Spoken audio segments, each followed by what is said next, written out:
ሌላኛው መልክ የማይክል ካሪክ ቡድንን ያየንበት ጨዋታ ነበር ብዬ አስባለሁ። ምናልባት ይሄ ጨዋታ ከአዝናኝነቱ አንጻር ወይንም ደግሞ ለተመልካች ለደጋፊ ሳቢ የሆነ ጨዋታ ነበር ወይ ደስ የሚል ጨዋታ ነበር ወይ ከተባለ እውነት ለመናገር ጨዋታው ዛት ማች ሳቢ የሚባል አይነት ጨዋታ አልነበር። ምክንያቱም የመጀመሪያው አጋማሽ እንኳን ከተመለከትን በአጠቃላይ 3 ሙከራዎች ናቸው የተደረጉት በማንቸስተር ዩናይትድ በኩልና በኤቨርተን በኩል ማለት ነው። በተመሳሳይ መልኩ 2 ሙከራና 1 ሙከራ ማለት ኦን ታርጌት ብቻ ከወሰድን ማለት ነው እንጂ ላይክ ዋይድ የሆኑ ወይ ደግሞ ወደ ውጭ የተሞከሩ ሙከራዎች ነበሩ። ግን ደግሞ ቀጥታ ኦን ታርጌት ከወሰድን ግን እነዚህ 2 ቡድኖች ሲጫወቱ በመጀመሪያው አጋማሽ ብቻ 3 ኦን ታርጌት ነው። በቃ በአጠቃላይ 3 ኦን ታርጌት ብቻ ነው የተመዘገበው እና በጣም አሰልቺ የሚመስል አይነት ጨዋታ ነው። ግን ደግሞ ከዚህ ጨዋታ ግን የምንወስደው በጣም ትልቅ ነገር አለና ማይክል ካሪክ ሌላኛውን ገጽታ ያስመለከተበትና ለማንቸስተር ዩናይትድ ምናልባት በእርግጥ ከዚህ በኋላ ያሉትን ጨዋታዎች እኮ መመልከት ይጠበቅብን ይሆናል። ግን በጣም ብዙ ወይ ደግሞ ትልቅ ፖዚቲቭ የሚባል ነገር በዚህ ጨዋታ ተመልክተናል ብዬ አስባለሁ። ያ ፖዚቲቭ ነገር ምንድን ነው የሚለውን ነገር ነው የምንወያይበት አይደለ?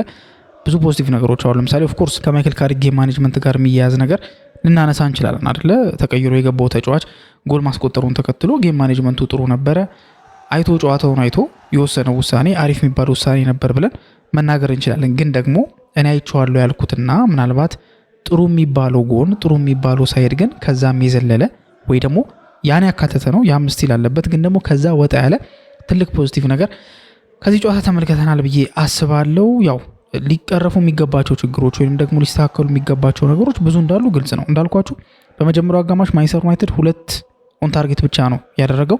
በሁለተኛው አጋማሽ ላይ ደግሞ ማለትም ጎል ባስቆጠረበትና 1-0 ባሸነፈበት ጨዋታ 1 ኦን ታርጌት ብቻ ነው መሞከር ይቻሉ። ይሄ ጥሩ ቁጥር አይደለም፣ ጥሩ መገለጫ አይደለም፣ ጥሩ ማሳያ አይደለም። ስለዚህ ክሊርሊ ሊስተካከል የሚገባ ነገር እንደሆነ ያስተውቃል። ግን ደግሞ ትልቅ ከዚህ ጨዋታ የምንወስደው ፖዚቲቭ ነገር አለ ብዬ አስባለሁ። ከምን ውጪ መሰላችሁ? 6 ጨዋታዎችም ማይክል ካሪክ የማንቸስተር ዩናይትድን እየመራ ጨዋታ አድርጓል። ከነዚህ 6 ጨዋታዎች በየትኛውም አልተሸነፈም። በአንዱ አቻ ወጥቶ 5ቱን ያሸነፈበት አጋጣሚ አለና ስለዚህ ጨዋታ አንዳንድ ሀሳቦችን እናነሳለን። ምንድነው ያ ፖዚቲቭ ነገር የሚለውንም ነገር እንደዚሁ ለማንሳት እንሞክራለን። ከእናንተ የሚጠበቀው እስከ ፕሮግራሙ መጨረሻ ድረስ መቆየት ነው። ለዛም ደግሞ ተጋብዛችኋል። ማንቸስተር ዩናይትድ እንግዲህ ወደ ሂልዲኪንሰን ስታዲየም ተጉዞ ከኤቨርተን ጋር ጨዋታውን አድርጓል። የመጀመሪያው ጨዋታ በጥሩ የሚታወስ አልነበረም። እንደምናስታውሰው የሆል የተባለው ተጫዋች ባስቆጠረው ብቸኛ ጎል ማንቸስተር ዩናይትድ 1-0 ተሸንፎ ነበረ። ያው ተመሳሳይ ነገር ነው አይደለ? በኦልድ ትራፎርድ ማንቸስተር ዩናይትድ 1-0 ተሸነፈ። በሂልዲኪንሰን ስታዲየም ደግሞ ማለትም በኤቨርተን አዲሱ ስታዲየም ማንቸስተር ዩናይትድ 1-0 አሸነፈ። ለመጀመሪያ ጊዜ ነው በዚህ ስታዲየም ጨዋታውን ሲያደርግ። እንደሚታወቀው ጉዲሰን ፓርክ ነበር አይደለ? የኤቨርተን የቀድሞ ስታዲየማቸው የነበረው። ያንን ጉዲሰን ፓርክ ለቀው ሂልዲኪንሰን ስታዲየም ከገቡ በኋላ ማንቸስተር ዩናይትድ ወደዚህ ስታዲየም መጥቶ አያውቅም ነበረ። ለመጀመሪያ ጊዜ ነው የመጣው። ለመጀመሪያ ጊዜ ነው ደጋፊዎችም ወደዚህ ስታዲየም ሊደርሱ የቻሉት ወይንም ደግሞ ሊመጡ የቻሉት። ታዲያ መጥቶ ማንቸስተር ዩናይትድ በባዶ አልተመለሰም። 3 ነጥብ ሙሉን ይዞ ነው የሄደው። አሁንም ደግሞ እንግዲህ 27 ጨዋታዎችን አድርጓል። በ27 ጨዋታ 48 ነጥቦችን በመሰብሰብ እንደዚሁም 48 ጎሎችን በማስቆጠር በፕላስ 11 4ኛ ደረጃ ላይ የተቀመጠበትን መንገድ ነው የተመለከትነው። 3ኛ ደረጃ ላይ ካለው አስቶን ቪላ የነጥብ ልዩነቱ 3 ብቻ ነው። አስቶን ቪላ 51 ነጥብ ነው ያላቸው። ማንቸስተር ዩናይትድ ደግሞ 48 ነጥብ ነው የሰበሰበውና በሁለቱ መካከል ያለው የነጥብ ልዩነት 3 ነጥብ ብቻ ነው ያለውና ያን 3 ነጥብ ያገኘበት ትልቅ የሆነ ጨዋታ ነው ተብሎ ይታሰባል። ስለዚህ በዚህ ጨዋታ ላይ የምንወስዳቸው ወይንም ደግሞ የምናነሳቸው ሀሳቦች ወይም ደግሞ ይዘን የምንሄዳቸው ቴካዊዎች አሉ አይደለ? 1-0 ያሸነፈበትን አጋጣሚ የጌም ማኔጅመንቱን የማይክል ካሪክን ልናደንቅ እንችላለን። ግን ደግሞ ከዚህ ጨዋታ መጀመሪያ ትልቅ የምንወስደው ነገር በጣም ፖዚቲቭ ነገር ልንወስድ እንችላለን ወይም ደግሞ ፖዚቲቭ ነገር ይወሰዳል ብዬ ተናግሬ ነበር አይደለ? ያ ፖዚቲቭ ነገር ምንድን ነው የሚለውን ነገር ለማየት እንሞክር። ማንቸስተር ዩናይትድ በአለፉት ጨዋታዎች የተለያየ አይነት ቲሞችን ነበር ሲገጥም የነበረው፣ በተለያየ አይነት አጫወት ማለት ነው። የተለያየ አይነት ቲም በተለያየ አይነት አጫወት ነበረ ሲገጥም የነበረው። መጀመሪያ ጨዋታውን አድርጎ የነበረው ማይክል ካሪክ እንዲሁም እድለቢስ ነው ሲያስብለው የነበረው ከማንቸስተር ሲቲ ጋር ያደረገው ጨዋታ ነበር። ከማንቸስተር ሲቲ ጋር የነበረው ጨዋታ ታዲያ በምን መልኩ የሚገለጽ ነው? ማንቸስተር ሲቲ ማሸነፍ የሚፈልግ ቡድን ነው። የዋንጫ ፉክክሩ ላይ ያለበት ቡድን ነው። ስለዚህ ማሸነፍ የሚፈልገው ቡድን የዋንጫ ፉክክር ላይ ያለበት ቲም የሚጫወትበት መንገድ ይለያያል። የማይክል ካሪኩ ማንቸስተር ዩናይትድ በዛ ሰዓት የሚጠበቅበት የነበረው ወይ ደግሞ ከሱ ኤክስፔክት ይደረግ የነበረው ነገር ጀስት ይሄን ጨዋታ ማሸነፍ አይደለም። አቻ እንኳን ከተለያየ ጥሩ ነው የሚሆንለት። በእርግጥ በሜዳው ነው ይሄን ጨዋታ አድርጎ የነበረው፣ ግን ደግሞ ኤክስፔክት የሚደረገው ነገር በቃ እንዲሁም ምንድን ነበር ሲባል የነበረው ማይክል ካሪክ በጣም ትንሽ ጊዜ ማናጀሪያል ኬሪየር ነበረው አይደል በማንቸስተር ዩናይትድ ቤት ውስጥ። ያኔ 100% የዊኒንግ ሬት ነው የነበረው። ሲቀጥል ደግሞ ይሄ ኒው ማናጀር ባውንስ የሚባልም ነገር ደግሞ አለ። አንድ አዲስ አሰልጣኝ በሚመጣበት ሰዓት ላይ የቡድኑን ብዙ ነገር ያስተካክላል፣ የቡድኑን ብዙ ነገር ይቀይራል ተብሎ ይታሰባልና በዛ ምክንያት ቲሙ ጥሩ ሊጫወት ይችላል፣ ጨዋታዎችን ሊያሸንፍ ይችላል። ኢቨን እስከ መቼ ድረስ ነው ይሄን ነገር የሚያደርገው የሚለውን ነገር በእርግጠኝነት ማወቅ አያስችልም። ምክንያቱም ኦሊ ጉናር ሶልሻየር ለ17 ጨዋታዎች በጣም አስደናቂ ነበረ በተከታታይ ማለት ነውና ከነዚህ 17 ጨዋታዎች በ14ቱ አሸንፎ በሁለቱ አቻ ወጥቶ በአንዱ ነበር ተሸንፎ የነበረው። ተደጋግሟል። በአንዱ የተሸነፈበትም ጨዋታ ከፔዤ ጋር የነበረው የቻምፒየንስ ሊግ ጨዋታ ነበር። በመልሱ ጨዋታ ጥሩ አድርጎ ያሸነፈበት ወይም ደግሞ የቀለበሰበትን መንገድ ነበር ተመልክተን የነበረውና ኒው ማናጀር ባውንስ የሚባለው ነገር ራሱ ማይክል ካሪክ ጋር እንዳያገኘው መጥፎ ድል ነው ያለው። ምናልባት ኦሊ ጉናር ሶልሻየር ከካርዲፍ ሲቲ ጋር ነበር የመጀመሪያ ጨዋታውን አድርጎ የነበረው። ከዛ በኋላ ከነ ሃደርስፊልድ ጋር ነበር ሲጮት የነበረው፣ ከነ ኒውካስል ጋር ነበር። ኒውካስል ያኔ ጥሩ አልነበሩም ወይ ደግሞ በጥሩ አቋም ላይ የሚገኙ ቲሞች አልነበሩም እና እነዚህ አጀማመሩ ለመጀመር ቢያንስ ኮንፊደንስ ለመገንባት የሚረዱት አይነት ጨዋታዎች ወይ ደግሞ ቡድኖች ማይክል ካሪክ አላገኘም የሚል ሀሳብ ነበር። ለምሳሌ ኢጎር ቱዶር የቶተንሃም ሆትስፐርስ ዋና አሰልጣኝ ከሆነ በኋላ ጨዋታውን ያደረገው የመጀመሪያ ጨዋታውን ያደረገው ከአርሰናል ጋር ነበርና ይሄ ኒው ማናጀር ባውንስ የሚባለውን ነገር ራሱ እንዳያገኘው እንደ አርሰናል አይነት አደገኛ ቡድን ጋር ነበር የገጠመው። ተመሳሳይ ነገር ነበር ለማይክል ካሪክም ሲባል የነበረው። ኒው ማናጀር ባውንስ በሚባለው ራሱ ይሄ ለጊዜው የሚሆን ወይም ደግሞ እስከ መጨረሻው ድረስ የማይቀጥል አይነት የማሸነፍ እንቅስቃሴ እሱ ላይ እንኳን እንዳይጠቀም ወይ ደግሞ በዛ እንኳን ቤኔፊትድ እንዳይሆን የመጀመሪያ ጨዋታው ከሲቲ ጋር ነበር። በጣም በቃ ሁሉም ሰው ሰግቶ ነበረ። ማንም ቅድሚያ ግምት የሰጠው አልነበረም። ግን በዛ ጨዋታዎች ላይ አጨዋወቱን ግን ከተመለከታችሁት ይለያል። ከዛ በኋላ ከአርሰናል ጋር የነበረውም ደግሞ ጨዋታ ደግሞ ልክ እንደ ማንቸስተር ሲቲ ጨዋታ ሁሉ አርሰናልም ማሸነፍ የሚፈልግ ቲም ነው። ምክንያቱም የዋንጫ ፍክክር ውስጥ ያለ ነው፣ መሪ የሆነ ቲም ስለሆነ የግድ ማሸነፍ ይጠበቅበታል። ግን ደግሞ ማንቸስተር ሲቲ ማሸነፍ አለብኝ ብሎ የተጫወተበት መንገድና አርሰናል ማሸነፍ አለብኝ ብሎ የተጫወተበት መንገድ ፈጽሞ የተለያየ ነው። ማንቸስተር ሲቲ ሙሉ በሙሉ ለማጥቃት ሙሉ በሙሉ ስፔሶችን ሰጥተው ነበረ ሲጮቱ የነበረው፣ ማለትም ለካውንተር አታክ ማለት ነው። እናስታውሳለን ያቺ አደገኛዋ የተቆጠረችው ጎል የብራያን ምቡሞን ጎል የምታስታውሷት ከሆነ በአደገኛ ካውንተር አታክ የተገኘች ኳስ ነበረች። ከዛ በፊት ብሩኖ ፈርናንዴዝ ያስቆጠረው ጎል ነበረ። ማንቸስተር ዩናይትድ ብዙ ጎል ነበር አይደል በኦፍሳይድ ተሽሮበት የነበረው። ጥሩ ነበረ ሲንቀሳቀስ የነበረው። ያ ዛት ማች ስፔስ ሲቲ ሰጥቶት ነበር ለማንቸስተር ዩናይትድ። ለምን ሲቲ ሙሉ በሙሉ እያጠቃ ነበረ። ይህንን ጨዋታ ለማሸነፍ ነበረ ሲጫወት የነበረው። በአርሰናል በኩል ያለውን ደግሞ ስንመለከት ሙሉ በሙሉ አይደለም ስፔስ ይሰጡ የነበረው። የተወሰነ ነበር። ማለትም በተወሰነ መልኩ ስፔስ ይሰጣል፣ ለማጥቃት ይሞክራሉ። ከዛ ውጭ ግን ብዙም ለማጥቃት ሲጣደፉ ለማጥቃት ለማንቸስተር ዩናይትድ ብዙ ስፔሶችን ሲከፍቱ አልተመለከትናቸውም። ስለዚህ በተለየ መልኩ ከአርሰናል ጋር ደግሞ በእንደዚህ አይነት መልኩ ተጫወተ። ከዛ በኋላ እያለ ከቶተንሃም ጋር የነበረው ጨዋታ፣ ከፉልሃም ጋር የነበረው ጨዋታ፣ ከዌስትሃም ጋር የነበረው ጨዋታ የተለያየ መልክ የሚሰጥ ነው። ማለት ለእያንዳንዱ ቡድን የሚጫወትበት መንገድ ወይ ደግሞ የተጫወተበት መንገድ ይለያይ ነበረ።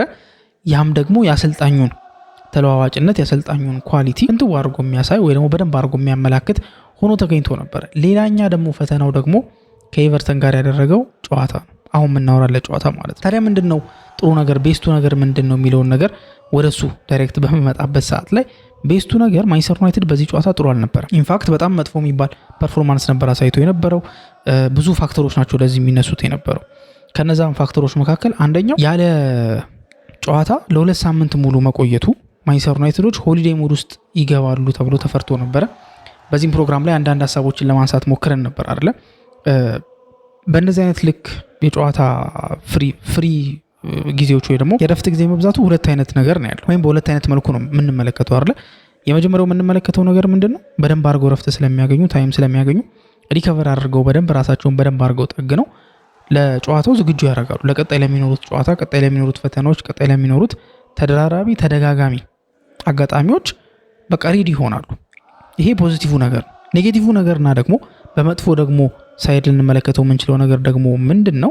ሆሊዴይ ሙድ ውስጥ እንዳይገቡ ማለት በቃ ይሄ ተመቻችተው በቃ ፕሪሲዝን ሙድ ውስጥ እንዳይሆኑ ምናምን ነገር ማለት ነው።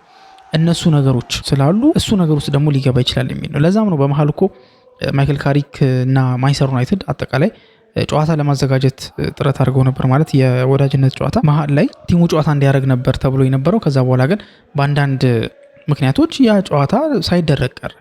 ስለዚህ ሙሉ 2 ሳምንት ሙሉ ማንቸስተር ዩናይትድ ተጫዋቾች እረፍት ላይ ነበሩ። ብዙዎቹ ወደ መዝናኛ ቦታዎች ላይ ሄደው ነበረ። ግን ይሄ ማለት ግን ሙሉ በሙሉ መዝናኛ ላይ ያጠፋሉ ማለት አይደለም። ያውቁታል፣ ፕሮፌሽናሎች ናቸው። ግን ደግሞ ላይክ ከጨዋታ ሪትም ሊያስወጣ በሚችል መልኩ ነው እረፍቱ የተደረገውና ምናልባት በመሃል ቢያንስ የወዳጅነት ጨዋታ መደረግ ነበረበት። ያንን ነገር የሚያመላክቱ የሚመስሉ ብሪያን ምቡሞ ፈርስተሾቹ ጥሩ አልነበሩም። ሲምፕል የሚባሉትን ፓሶች ሲሳሳት እንመለከተዋለን። በቀላሉ ነበረ በኢቨርተን ተጫዋቾች ተገፍቶ ሲወድቅ የነበረው። ኳስ ይዞ በቀላሉ ነበር ይነጥቁት የነበረውና ፊዚካሊ በቃ በጣም ዊክ ሆኖ ነበረ ተመልክተ ነው የነበረው። ይሄ ነገር ብዙዎቹ ጋር ይሰራል። እነ ማቲያስ ኩኒያ ጋር ብሩኖ ፈርናንዴዝም ዛት ማች ጥሩ አልነበረም። አብዛኞቹ ተጫዋቾች ጥሩ ናቸው ብሎ ለመናገር ትንሽ ያስቸግራል። ምናልባት በመከላከል በኩል እነ ሌኒዮሮ የተሻለ እንቅስቃሴ ሲያደርጉ ተመልክተን ነበር። አብዛኛው ግን የመዛል ነገር ይታይባቸው ነበረ። ይሄ በቃ አቅም የማጣት ጉልበት የማጣት ነገር እንመለከትባቸው ወይ ደግሞ እናስተውልባቸው ነበርና ይሄ ነገር ከዛ ጋር የተያያዘ ይመስላል። ከጨዋታ ሪትም የመውጣት ጉዳይ በተለይ ፈርስት ሃፍ ላይ በቃ ሙሉ በሙሉ ከጨዋታ ሪትም ወጥተዋል የሚያስብል አይነት ፐርፎርማንስ ነበር አሳይቶ የነበር። ፖዚቲቭ ነገር ግን ማንቸስተር ዩናይትድ ይህንን ጨዋታ ማሸነፍ ችሏል። ብዙ ጊዜ ምንድን ነው የሚባለው አሸናፊ ቡድኖች ወይም ደግሞ ሻምፒዮን የሚሆኑ ቡድኖች ወይም የማሸነፍ ሜንታሊቲ ያላቸው ትልልቅ ፕሮፋይል ያላቸው ቡድኖች ከሌሎቹ የሚለያቸው ነገር ምንድን ነው? መጥፎ በሆኑበትም ጨዋታ 3 ነጥብ ይዘው ይወጣሉ። ወይም ደግሞ ማታሸነፍበትን ጨዋታ ቢያንስ አትሸነፍ የሚልም ፕሪንሲፕል አለ። ቢያንስ ነጥብ እንኳን መያዝ ያስፈልጋል። ሙሉ ማሸነፍ ከተቻለ ግን አንዳንዴ ጥሩ የማይሆኑበት የተለያየ ሪዝኖች ይኖራሉ።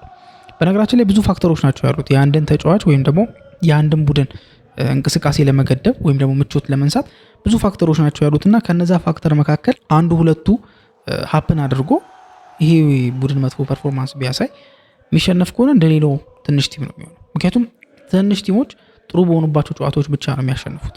መጥፎ ከሆኑ እስከ መጨረሻው ነው መጥፎ የሚሆኑት። ያ ማለት አንዳንድ ጊዜ ልምድ ያላቸው ስፖርተኞች ልክ አቅማቸው በሚደክምበት ሰዓት ላይ ማኔጅ የሚያደርጉበት መንገድ አለ ስለሚያውቁት ማለት ነው።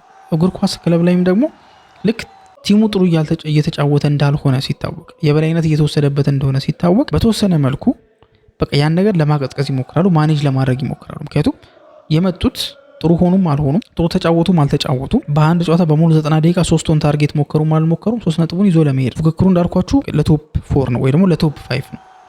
አያስተማምንም። ሊቨርፑል እና ቼልሲ እኩል 45 ነጥብ ነው ያላቸው። 45 ነጥብ ይዘው ነው 5ኛና 6ኛ ደረጃ ላይ ሆኑት።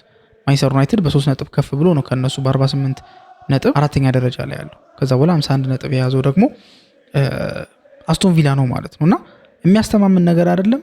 ግን መፎካከር አለበት፣ ማሸነፍ አለበት። አሁን 3 ነጥቡ ነው የሚደምረው እንጂ ማንቸስተር ዩናይትድ ጥሩ አልተጫወተም ወይ ደግሞ 3ቶን ታርጌት ነው ሙሉ 90 ደቂቃ ያደረገው ተብሎ አይጻፍም። ጀስት 3 ነጥቡ ነው ቀጥታ የሚጻፈውና ይሄን ነገር ከማስተካከል ረገድ ወይ ደግሞ ይሄን ነገር ከማምጣት ሁኔታ ከተመለከተን ትልቅ ፖዚቲቭ ነገር ነው የምንመለከተው። ያ ምንድነው? ማንቸስተር ዩናይትድ 2 ጨዋታዎች ላይ ጥሩ አልነበረም። የዌስት ሃሙ ጨዋታ ላይ ጥሩ አልነበረም፣ ግን ደግሞ 1 ነጥብ ይዞ ወጣ፣ አልተሸነፈም። ቅድም እንዳልኳችሁ ነው ማታሸነፈውን ጨዋታ ቢያንስ አትሸነፍ የሚል ፕሪንሲፕል አለ እግር ኳስ ላይ። ከዛ በኋላ ደግሞ አሁን ደግሞ ከኤቨርተን ጋር ሌላ ጨዋታ አደረገ። ሁለቱም አዌይ ማች ነበር። ከዌስት ሃም ጋር የነበረውም ጨዋታ አዌይ ነበረ፣ አሁንም ከኤቨርተን ጋር የነበረውም ጨዋታ አዌይ ነበር። እነዚህ 2 አዌይ ጨዋታዎች ማንቸስተር ዩናይትድ ከብደውት ነበረ። የሚያመሳስላቸው ነገር ምንድነው? ዌስት ሃምም ኮምፓክትድ ሆኖ ነበር ሲጮቱ የነበሩት፣ ኤቨርተኖችን በጣም ኮምፓክትድ ሆኖ ነበረ ሲጮቱ የነበሩትና ይሄ ነገር ለማንቸስተር ዩናይትድ ፍሪደም አልሰጠም ነበር፣ ነፃነትን አልሰጠም ነበር። በጣም ከብዷቸው ነበረ። ላይክ ሰብሮ ለመግባት እየቻሉ አልነበረምና ይሄን ነገር ተመልክተናል።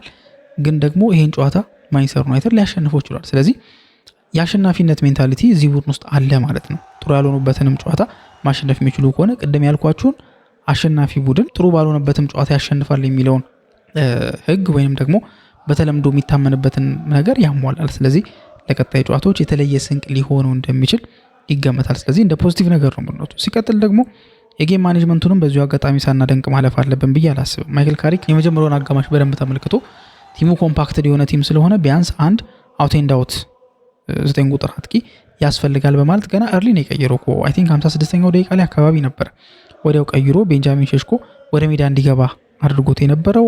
ብዙ አስፈሪ ሩጫዎችን ሲያደርግ ነበር። በአንድ አጋጣሚ እንዲሁም ማቲያስ ኩኒያ ኳስ ድሪብል እያደረገ እየገፋ በነበረበት ሰዓት ላይ ቤንጃሚን ሼሽኮ ትክክለኛ ቦታ ላይ ተገኝቶ ጥሩ የሆነ አቋቋም ላይ ነበር ተመልክተ ነው የነበር ጥሩ የሆነ አቋቋም ላይ ነበር አይተ ነው የነበረውና ግን ደግሞ እንዳለመታደል ሆኖ ማቲያስ ኩኒያ አንሸራተተውና ሊወድቅ ቻለ። በዛ መልኩ ያቺ ኳስ ከሸፈች እንጂ ምናልባት ሌላኛው አይነት የጎል ዕድል ሊፈጠር የሚችልበት አጋጣሚ ነበረ። ጎሏ የተገኘችም ደግሞ ከካውንተር አታክ ነበር። በጣም ከፈጣን ካውንተር አታክ ነበር። ማቲያስ ኩኒያ በሚገርም ሁኔታ ሎንግ ቦል ለብራያን ምቡሞ አጫወተው። ብራያን ምቡሞ ደግሞ ቦታውን በደንብ አይቶ ቤንጃሚን ሼሽኮ እየሮጠ የነበረበትን አሯሯጥ ተመልክቶ የሚደርስበትን ቦታ ገምቶ በጥሩ ሁኔታ ያስቀመጠለት ኳስ ማስቆጠር ችሏል። ማንቸስተር ዩናይትድም ከሂልዲጊንሰን ሙሉ 3 ነጥብ ይዞ ተመልሷል ማለት ነው። ስለዚህ ጨዋታ ያላችሁ ሀሳብ ምንድን ነው የሚለውን ነገር በኮሜንት ሴክሽን ላይ ታስቀምጡልን እንጠይቃችኋለን። ስለተከታተላችሁ እናመሰግናለን። በቀጣይ ፕሮግራም እስከምንገናኝ መልካም ጊዜ